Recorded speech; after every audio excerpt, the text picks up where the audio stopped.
उत्तर प्रदेश के मुख्यमंत्री योगी आदित्यनाथ ललितपुर के दौरे पर रहे और इस दौरान उन्होंने 1766 करोड़ रुपए की विकास परियोजनाओं की सौगात ललितपुर को दी है। 221 परियोजनाओं का लोकार्पण और शिलान्यास मुख्यमंत्री योगी आदित्यनाथ ने किया। राजकीय मेडिकल कॉलेज का शुभारंभ हुआ।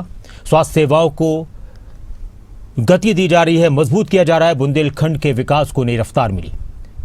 ये लाइव तस्वीरें मुख्यमंत्री योगी आदित्यनाथ ललितपुर के दौरे पर, और ललितपुर को बड़ी सौगात सीएम की तरफ से दी गई है। झांसी सर्किट हाउस में 5 नए सूट का लोकार्पण किया गया। 10 बेड डॉर्मेट्री से आवासीय सुविधाओं को बेहतर किया जा रहा है। जन सुविधाओं और आधारभूत ढांचे को नया आयाम मिला है। मुख्यमंत्री योगी आदित्यनाथ जनसभा को संबोधित कर रहे हैं, लोगों को संबोधित कर रहे हैं। क्या कुछ कह रहे हैं, सुनाते हैं आपको। नौजवान के लिए नौकरी और रोजगार की है, बहन और बेटियों की सुरक्षा और उनकी समृद्धि से है। अब यहां की बहनें मिट्टी के घड़े में पानी ढोने के लिए नहीं, बल्कि बलेनी मिल्क प्रोड्यूसर के माध्यम से कैसे महिला स्वयंसेवी समूह तेजी के साथ आगे बढ़कर के अपनी आय बढ़ा सकती है, इसका मॉडल बन रही है। और उस मॉडल का प्रतीक कोई बन रहा है तो हमारा बुंदेलखंड बन रहा है, झांसी बन रहा है, ललितपुर बन रहा है। अब तो यहां पर विकास की योजनाएं, वर्षों से लंबित सिंचाई की परियोजनाओं को तेजी के साथ आगे बढ़ाने का काम किया गया है। आज आप देख रहे होंगे कवि अर्जुन सहायक परियोजना कई दशकों से लंबित थी, आज पूरी हो गई। रतौली बांध, बावनी बांध, कशनौदा बांध, मझगावा और चिल्ली स्प्रिंकलर सिंचाई परियोजनाओं ने आज बुंदेलखंड के अन्नदाता किसानों की किस्मत को बदला है। कई गुना आमदनी हमारा अन्नदाता किसान अब कमा रहा है। याद करना, जब हम समग्र विकास की बात करते हैं तो मैं एक बात साफ कह देना चाहता हूं, बहन और भाइयों, विकास का कोई विकल्प नहीं हो सकता। विकास ही हम सबके जीवन में परिवर्तन लाएगा और उस विकास का बाग समाज के प्रत्येक तबके को बनाना पड़ेगा। हर नौजवान को, हर अन्नदाता किसान को, हर कारीगर को, हर हस्तशिल्पी को और हर व्यापारी को इसके साथ जोड़ना पड़ेगा। हर बेटी को जोड़ना पड़ेगा, हर बहन को विकास की योजना के साथ जोड़ना पड़ेगा। तब कई गुना विकास होगा, तब किस्मत बदलेगी, तब समृद्धि आपके घर में आएगी, आपके जनपद में आएगी। और यही तो डबल इंजन सरकार ने किया।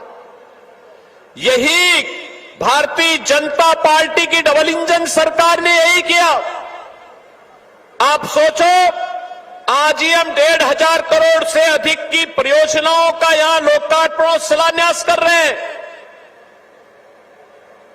मैं दावे के साथ कह सकता हूं कि 1500 करोड़ रुपए की इन परियोजनाओं को जो सौगात आज अकेले ललितपुर को मिल रही है,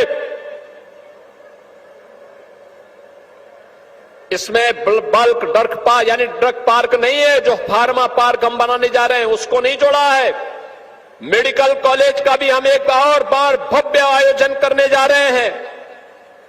प्रारंभ हमने किया है, लेकिन वहां का निरीक्षण करके वहां के छात्रों के साथ संवाद बनाते हुए, और मुझे ये भी देखना है कि ललितपुर के लोग कितना लाभ ले रहे हैं इस योजना के माध्यम से। इन सभी पर कार्य करते हुए हम आगे बढ़ेंगे।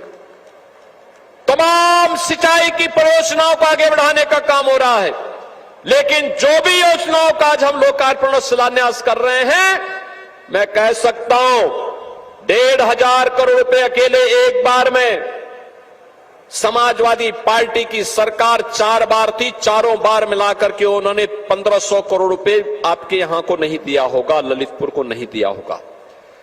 कांग्रेस ने 5 दशक तक शासन किया, 1500 करोड़ रुपए उन्होंने नहीं दिया होगा, क्योंकि उनमें विकास की सोच नहीं थी।